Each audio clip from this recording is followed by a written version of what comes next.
औज़ुबिल्लाहिमिनश्शैतानिर्रजीम बिस्मिल्लाहिर्रहमानिर्रहीम। दोस्तों, सलामत रहें, जहाँ रहें सलामत रहें। अल्लाह ताला आपके रिज़्क़ में इज़ाफ़ा फरमाए। फ़ौजदारी मुकदमात और ट्रायल के मराहल का आज पार्ट 2 है। पार्ट 1 में ट्रायल पहला बताया गया कि चलान उसको ऑफेंस के मुताबिक किस किस कोर्ट में दिया जाता है, मजिस्ट्रेट साहब को किस सेक्शन के तहत चलान वो सबमिट होता है, वो सुनते हैं, और एडिशनल सेशन जज के पास जो ट्रायल चलता है वो किस सेक्शन से ज़ाब्ता फौजदारी का किस सेक्शन के तहत चलता है। फिर उसके बाद ये पिछले लेक्चर में ये कहा गया कि जब ये 161 164 की जो बयानात हैं, दूसरी दस्तावेज़ात हैं, वो मुजरम जो मुल्ज़म होगा उसको मुहैया कर दी जाती हैं कोर्ट में। इसी तरह फ़र्द जुर्म का बताया गया कि फ़र्द जुर्म जब कब आयद होती है। फिर अगर मुल्ज़म इकबाल जुर्म एक्सेप्ट कर लेता है तो फिर क्या, फिर कोर्ट कानून के मुताबिक सज़ा देता है। अगर वो एक्सेप्ट नहीं करता जुर्म तो फिर उसमें मुस्तकीज़ को फिर मुकदमा अपने मौक़िफ़ के शहादत के ज़रिए उसको साबित करना पड़ेगा अपने मौक़िफ़ को। इसी तरह आज जो पार्ट 2 है उसमें ट्रायल का चौथा मरहला बताऊँगा। ज़ाब्ता फौजदारी की दफ़ा 265F के तहत फौजदारी ट्रायल में फ़रीक के इस्तग़ासा अपनी शहादत पेश करेगा और अपनी शहादत के ज़रिए अपने मुकदमा को साबित करते हैं, क्योंकि मुकदमा में मौजूद तमाम तर इल्ज़ामात फ़रीक के इस्तग़ासा की ज़िम्मेदारी है और वो इसको साबित करे, क्योंकि एक कानूनी मुहावरा है कि he who alleges he must prove। शहादत के जो मराहिल हैं वो मदरजा ज़ायल हैं, वो 3 हैं: examination in chief, cross examination और री एग्जामिनेशन। अब एग्जामिनेशन इन चीफ जो होता है, कानून शहादत का जो आर्टिकल है वो 132 के तहत गवाह को पेश करके इसका बयान कलमबंद करवाया जाता है।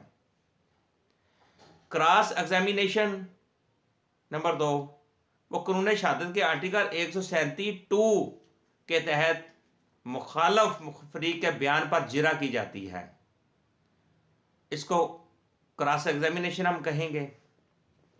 अब नंबर 3, री एग्जामिनेशन, जब किसी गवाह को बयान और क्रॉस एग्जामिनेशन होने के बाद कुछ बातों की वजाहत के लिए दोबारा तलब किया जाता है तो इस पर मजीद सवाल किए जाते हैं, तो इसको री एग्जामिनेशन कहते हैं।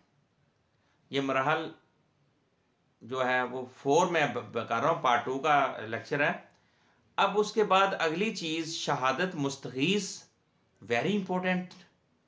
अब गवाहान जो है मुस्तगीज़ का एग्जामिनेशन इन चीफ मुस्तगीज़ का वकील साहब और सरकारी वकील साहब कराएंगे और शहादत दस्तावेज़ात पेश किए जाएंगे।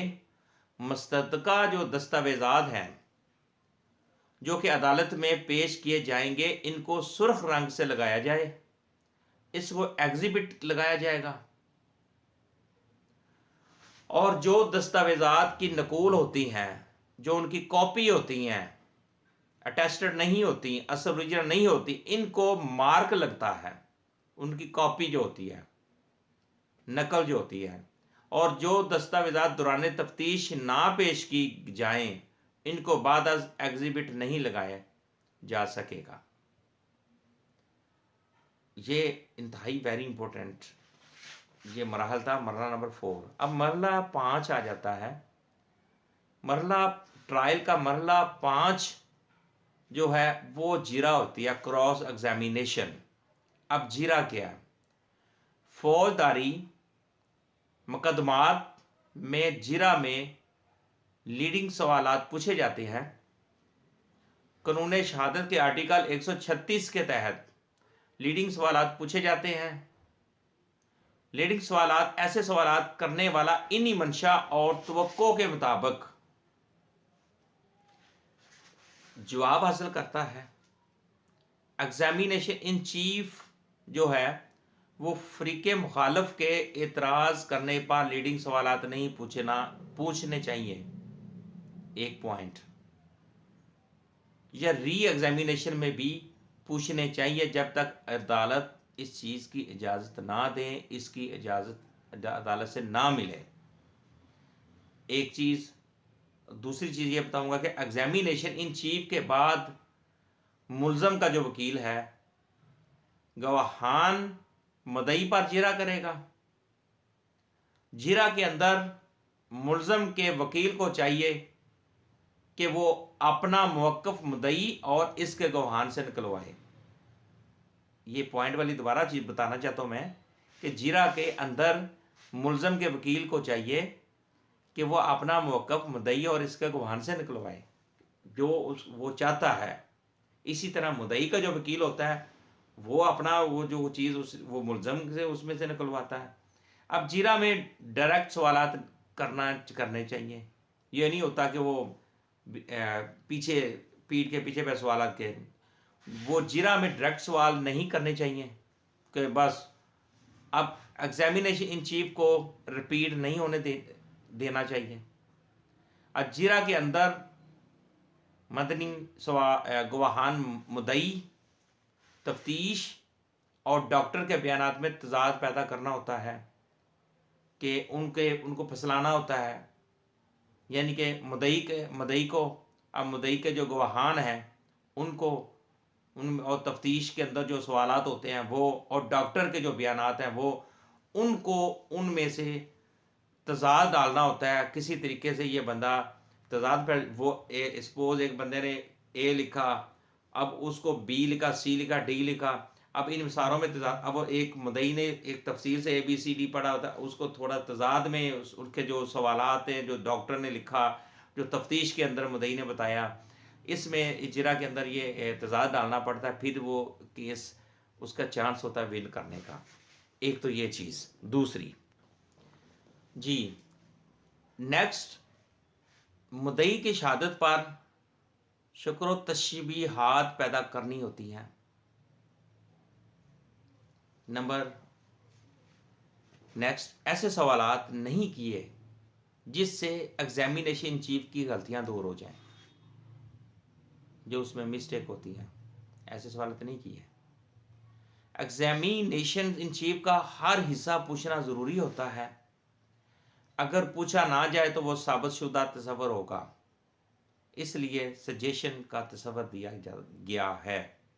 अब वेरी इंपॉर्टेंट बात यह है कि उसमें से आप कोशिश करनी यही चाहिए कि उसमें वो पूरा हिस्सा उसमें पूछे, उसमें सवालात पूछे। अगर नहीं होगा तो वो उसका जो सवालात मुदई के होंगे एग्जामिनेशन चीफ, उसको फिर वो साबित करना ज़रूरी होता है। अगर नहीं पूछा जाएगा तो वो फिर ये साबितशुदा तस्वर होगा।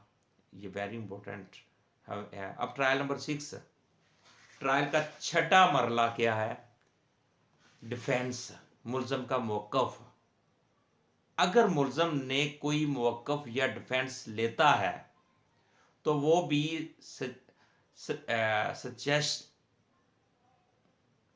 सजेशन की सूरत में रिकॉर्ड करवा सकता है। ट्रायल के अंदर मुल्ज़म या डिफेंस बहुत हमीयत के अमल होते हैं। ये जो है डिफेंस बहुत ज़्यादा एक अहमियत का, मुल्ज़म का मौक़िफ़ जो होता है बहुत अहमियत का हामिल होता है।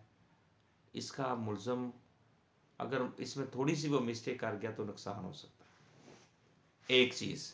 नेक्स्ट एक और चीज़, अब 7वां मरहला क्या होता है? 7वां मरहला ये होता है कि मुल्ज़म का जो 342 342 ज़ाब्ता फौजदारी के तहत जो बयान होता है मुल्ज़िम का, ये मरला है 7वां। मुकदमा में जिरा के बाद अदालत मुल्ज़म से 342 ज़ाब्ता फौजदारी के तहत सवाल करती है। यह 7वां मरला। पहले 6 मरले पार्ट 1 में और पार्ट 2 में ये मैं अभी अर्ज़ कर रहा हूँ, कर चुका हूँ बात। तो क्या करती है कोर्ट? मुकदमा में जिरा के बाद अदालत मुलजम से 342 ज़ाब्ता फौजदारी के तहत सवाल करती है कि आपके खिलाफ ये पर्चा, ये FIR क्यों दर्ज हुआ। गवाहान जो विटनेस हैं आपके खिलाफ क्यों गवाही दी। इन सवालात का मुलजम का जो वकील है वो जीरा में सजेशन की सूरत में रिकॉर्ड करवाता है। गवाहान जो विटनेस के जो 161 के जो बयानात हैं और एग्जामिनेशन इन चीफ की खामियां रिकॉर्ड लाई जाती हैं, रिकॉर्ड पर लाई जाती हैं, और ये जो 7वां मरला है इसमें मुलजम का वो 342 का जो बयान होता है उसको वो देखा जाता है। अब फाइनल जो बहस होगी, अब 8वां मरला, 8वें मरले में क्या होता है। फ्रीकैन बामुताबिक अपनी अपनी शहादत अदालत में मुकदमा की बहस करते हुए हैं अपनी। अब मुदई का जो वकील है वो अपनी बहस करेगा, मुलजम का वकील अपनी बहस करेगा, और वो अपने अपने मौक़िफ़ को साबित करने की कोशिश करेंगे कि जनाब ये होता वो होता। वो मुकम्मल जो मुदई का वकील मुकम्मल जो उसने सारा कुछ मुकम्मल किया होता है, अपना अपनी जो तैयारी की होती है, मुलजम के वकील ने अपनी तैयारी की होती है, वो अपने अपने मौक़िफ़ साबित करने की कोशिश करेंगे। साइटेशंस दाती आलिया के जो जजमेंट्स हैं वो पेश करेंगे और मुकम्मल बहस होगी। बहस में फ्रीकैन मुकदमा ने अपने अपने मौक़िफ़ को साबित करना होता है। यह है 8वां मरला। अब 9वां मरला, 9th मरला क्या फैसला होगा इसमें। अब फैसला क्या है, दोनों फ्रीकैन की फाइनल बहस सुनने के बाद अदालत मुकदमा का फैसला सुना देती है। फैसला में मुलजम को बरी या सजा दी जाती है। अगर मुदई का मौक़िफ़ कामयाब हुआ, मुदई की बहस मुदई ने साबित कर दिया तो मुलजम को सजा हो जाएगी। अगर मुलजम का वकील ने अपना मुकम्मल बहस अपना मौक़िफ़ साबित कर दिया तो वो बरी भी हो सकता है। जज साहिबान ने अपने फैसले में तमाम हालात वाक़यात तफसील से जिक्र करते हैं। क्रिमिनल जो केसेस हैं इसमें जज साहब मुकम्मल टोटली एक नक्शा पूरी सीन जो है अपना फैसले में तमाम हालात वाक़यात तफसील से जिक्र करते हैं, और इसी को बुनियाद बनाते हुए जज साहिबान फैसला सुना देते हैं। ये है ट्रायल का 9वां मरला। इसमें फैसला हो जाता है। फैसला होने के बाद वो फिर आगे एक प्रोसीजर शुरू हो जाता है। 10वां मरला शुरू होगा, उसमें फिर अपील वो होगी। अब अपील में क्या होगा, मुलजम अदालत के फैसले के खिलाफ, अगर मुलजम के खिलाफ फैसला हुआ तो मुलजम अदालत के फैसले के खिलाफ हाई कोर्ट और फिर सुप्रीम कोर्ट में दादरसी के लिए जा सकता है। अपील में कानूनी वाक़याती नकात को एपलेट कोर्ट के सामने रखा जाता है। वो फिर वो प्रोसीजर शुरू हो जाता है। ये था पार्ट 2 ट्रायल के 10 मराहल जो मैंने अर्ज़ की है, 200 तक एक कानूनी रहनुमाई पहुँचाई। तो ये खिदमत खलक है, एक कानूनी इंफॉर्मेशन है, लीगल रहनुमाई है, एक आम इंसान तक को इंफॉर्मेशन होनी चाहिए, और एक स्पेशली तौर पर लॉ के स्टूडेंट्स हैं उनको पता होना चाहिए। तो ये मराहल से गुजर कर जब भी कोई क्रिमिनल केस मजिस्ट्रेट के पास चलता है, एडिशनल सेशन जज साहब के पास चलता है, वो ये सारे मराहल अबूर कर कर फिर एंड पे जाकर 10वें मरले पर 9वें मरले पर आकर फैसला हो जाता है। फैसले के बाद ट्रायल 10वां जो मरला होता है उसमें जाकर फिर वो अगर मुलजम के खिलाफ फैसला वो अपील में चला जाएगा, अगर वो बरी हो जाता है तो फिर मुदई उसकी कैंसिलेशन में चला जाएगा। ये सारा एक प्रोसीजर है कानून का, लेकिन इंतहाई अहम ये ज़ाब्ता फौजदारी का ये एक ट्रायल के जान थी। ये सारे मराहल का पता होना चाहिए। मुझे अपनी दुआ में याद रखिएगा। आपका भाई इजाज़त चाहता है। अस्सलाम वालेकुम।